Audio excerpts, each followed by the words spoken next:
It's celebration time with Celebrate Uganda.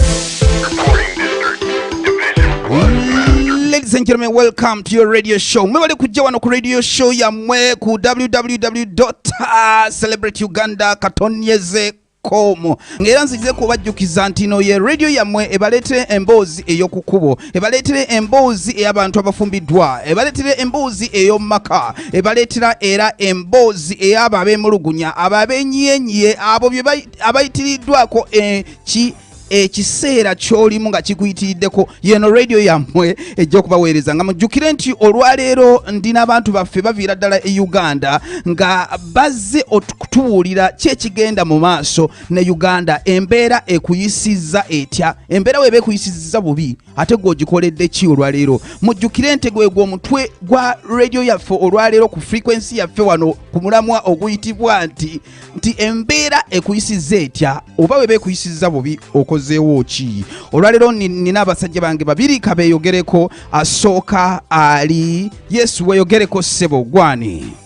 Yes. Tukweyanziza nnyo ssebo. Webale nnyo Apostle Ngabo. Webale twaniriza naffe ku radio yaffe ennungi ennyo.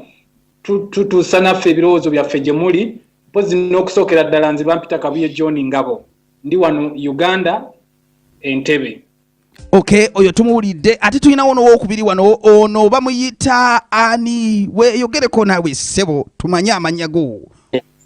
Amanya gange nze Ofa Kayiira reggae soldier, omusajja omukulu w'emiziki gya reggae ate nga producer, n'ensimye okubawuliza ku radio yaffe ennungi.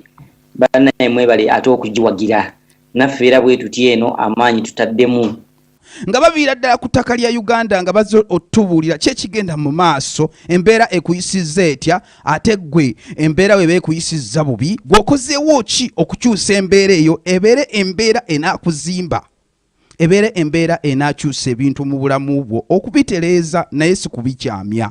Katutandike ne brother John. Era twagala okutegeeza abantu bonna abatuwuliriza ku radio yaffe ennungi nti nganze eno ndowooza yange nganze nina kyenda Uganda mu myaka egijja. Amazima gennyini ffe nga bannayuganda tugamba nti waliwo eddembe naye wagenda kutuuka ekiseera eddembe libule olw'ensonga abantu nganze nze omu ku bantu abakoowu okusinziira ku mateeka agafuga ensi eno oba ng'ogyeko amateeka ga Katonda naye waliwo amateeka agafuga ensi nti nga abantu nga mmwe mugeekolera ng'awo ogambye nti obuyinza buli mufe abantu naye ffe abantu tugenda tukola amateeka ne tugakwasa bannabyabufuzi bagateeke mu nkola. Kati ate bo bennyini be tukwasisa obwo obuyinza ne bakozesa obwo obuyinza bwe tuba tubakwasizza olw'okubanga balina amaanyi ne ssente bafuuka ekintu ekizibu mu ggwanga. So kati kitegeeza nti nze waliwo we bampushinga okutuuka okunyiwa mbeko kyenkola oba kirungi oba si kirungi simanyi okitegeera. Nkitegeera nkiwulira. Kale nkyongererezaako ebintu ebirala kamukupe munange no naye abeereko byagamba kubanga simazeeyo naye bwe tunaatuuka nja kumalayo. Webale nnyo ssebo. Yes, kati mwami Ofa njagala tuyingireko era tweyongere okwemulugunyamu ekintu kino. Nze bwe ntandika okwogera ku ggwanga lyange Uganda mu butuufu nina amaziga mangi ku mutima gwange kubanga nakulanga bagamba nti Uganda is the pearl of Africa. Naye nga olwaleero bw'onoonya kye bayita pearl of Africa tekikyaliwo. Uganda nga ensi yafuuka ya muntu tekyali nsi y'Abannayugandas ng'ensi bw'eyinza okukirowooza kubanga right now mu Uganda ne woba n'ekirowoozo nga kizimba eggwanga tebateesa, tolina gw'oteesa naye. Tulina ekintu ekikozesebwa ennyo baneeyo mukiwulira mu Uganda ebikolebwa bibeera order from above. Kati eggwanga lyaffe lyennyamiza nti otunuulira embeera nga mu butuufu nze nina ennaku zino ekigambo kyenkozesa nti mu Uganda buli kintu kikyamu. Buli sekita yonna gyoyagala okutunulamu nkyamu, buli kintu kikolebwa mu bukyamu. For example njakuwa ekyokulabirako nga sinnagenda politically. Olwaleero mbadde nva e Kampala ne ngamba kankozesa bwangu okukwata obudde ne ngenda mu taxi park, which means bw'ogenda mu taxi park oba mu bus park n'olinnya eba erina okutwala direct wajja okola ki? Gy'olaga. naye mu Uganda kino ngenda kuwa kyakulabirako kuba kimpisiza bubi nnyo nti taxi gye nninye mu paaka ningisasula ssente ezirina okuntuusa entebe nga zaateebwawo ng'omutemu nti gwe gutuusa omusaabaze entebe atuuse awantu ng'alina okuwetako ebbali agende akimeyo abantu abamu kubanga client amugambye nina benkima egindi ne mutuuka somewhere na offloading abasaabaze n'atandika okujja ng'ayimirira stage by stage okumalako eddakiika nga 5 nti yensonga laki nti buli kintu kikyamu tewaliwo amateeka matuufu gagayidinga bannayuganda ne Uganda nga bwe okukola ki okutambula bw'otuuka mu mbeera eyo ebyobufuzi gye tulimu leero yo really yafuuka nze kati njiyita it is a certain way of doing things tewakyali byabufuzi akola kintu nga kya munnansi tewakyali buli muntu akola kyayagala nga ye ebigambo tubyogedde era tubiwulidde tugenda ne tutunuulira embeera ng'embeera etuyisiza bubi naye ng'ate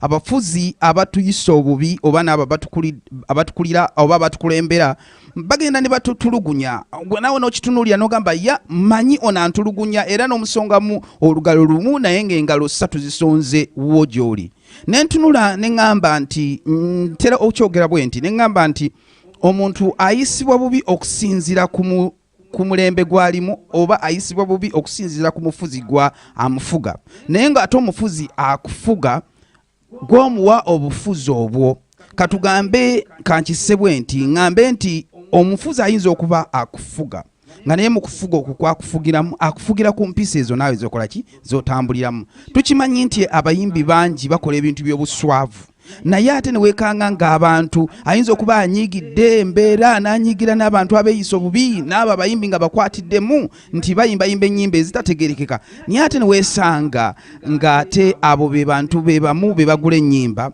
be bagenda mu bivvulu be bagenda okusanyuka ne bakyakala ne banywa bbiya ne bazinira ku oyo omuyimbi ate gwe bagamba nti akola ki kati n'otunuulira ng'omuntu amanyi ki empisa embi zekizaala ate amanyi ki empisa embi zino mpisa mbi zino mpisa nnungi naye ate neweekanga nga ezo empisa embi ate zezimufuga ate zatambuliramu naye ate n'anenya ate abamufuga mu mpisa ezo embi ate naye zakozesa mu bulamu bwe tukyogeddeko ki bannange fine ogenze n'ogamba nti bwe tuvunaana oli tutandikirawa okumuvunaana nga ffe tetunneevunaana olw'ebikolwa naffe bye tukola nga tugamba okutamira n'ogangayira nze nina ekintu kimu omukama katonda bwe yali atonda ensi yagitonda with command nti etandikira ku ye